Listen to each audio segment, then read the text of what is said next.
Hello বন্ধুরা, আমরা ready হয়ে গেছি আর এখন আমরা যাচ্ছি একটু বাজারে।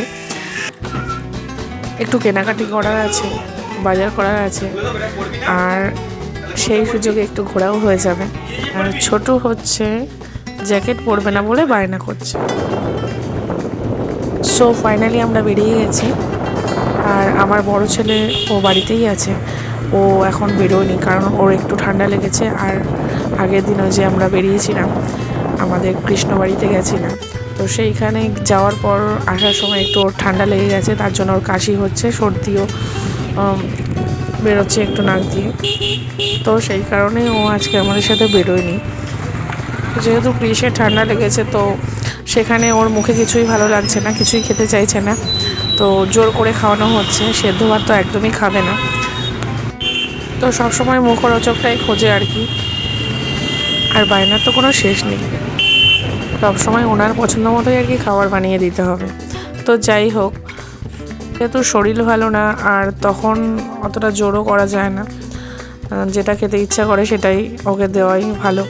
তো তার জন্য ওর পছন্দের একটি খাবার আজকে আমাদেরকে আনতে হবে বাইরে থেকে, যেহেতু আজকে আমাদের সাথে বেরোয়নি তার জন্য। তো ঠিক আছে, তো আমাদেরও একটু খেতে ইচ্ছা হচ্ছিল, তো ছেলের জন্য আমাদেরও খাওয়াটা হয়ে যাবে আর কি। আমরা এখন যাচ্ছি মধ্যমগ্রাম ছেলের পছন্দের খাবার আনতে। এখন আমরা আছি স্টার মলের কাছে। আর রাত্রিবেলা বাইক রাইড করতে কিন্তু বেশ ভালোই লাগে, আমাদের তো খুবই ভালো লাগে। আর আমরা প্রায় দিনই রাতের দিকেই একটু বেরোই, দুজনের একসাথে টাইম স্পেন্ডও হয়ে যায়, ঘোরাও হয়ে যায়, আর একসাথে বাজার কেনাকাটি যদি কিছু থাকে সেগুলোও হয়ে যায়।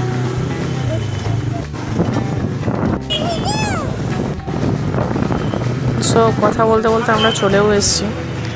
আর তো আমরা এখন দাঁড়িয়ে আছি ছেলের পছন্দের খাবারটির দোকানে।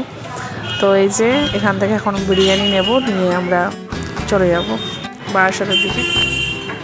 তো ওই যে মনার পাপা দাঁড়িয়ে আছে, বিরিয়ানি নিচ্ছে, আর আমাদের ছোট সিং তো পাপার কোলে বসে দেখছে। তো বন্ধুরা, বিরিয়ানির দোকান থেকে সরাসরি আমরা চলে এসেছি সবজির মার্কেটে। তো এখান থেকে সবজি এবং ফল আর একটু মিষ্টি নিয়ে নেব, নিয়ে আমরা বাড়ির দিকে রওনা দেব। আর রাতও হয়ে গেছে অনেক, তো আমরা বাড়িতে যাব, গিয়ে খাওয়া দাওয়া করব। তো বড় ছেলে তো বাড়িতেই আছে, তো দেখি আমরা বাড়িতে গিয়ে ও কী করছে এখন। তো বন্ধুরা, বাড়িতে এসে অনেকটাই রাত হয়ে গেছে, আর আমরা সরাসরি খাবার নিয়ে বসে পড়েছি রাতের খাবার খাওয়ার জন্য আর কি।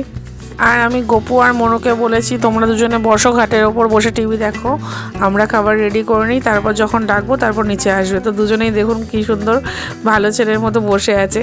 আমাদের ছোটো মহারাজও কিন্তু ভীষণ এক্সাইটেড বিরিয়ানি খাওয়ার জন্য, যে আগ্রহে বসে আছে। আর এইটা হচ্ছে আমাদের ছোটো মহারাজের প্লেট। আসার সময় মিষ্টিও নেওয়া হয়েছিল, এই যে মিষ্টি। তো আমরা এটাই আজকে ডিনার করব। তো আমরা এখন খাওয়া দাওয়া আরম্ভ করে দিচ্ছি। উফ, সত্যি বন্ধুরা, বিরিয়ানির স্বাদটা কিন্তু সেই। তো ভিডিওটি কেমন লাগলো অবশ্যই কিন্তু জানাবেন কমেন্টের মাধ্যমে, আর চ্যানেলটি অবশ্যই সাবস্ক্রাইব করে পাশে থাকবেন। ধন্যবাদ।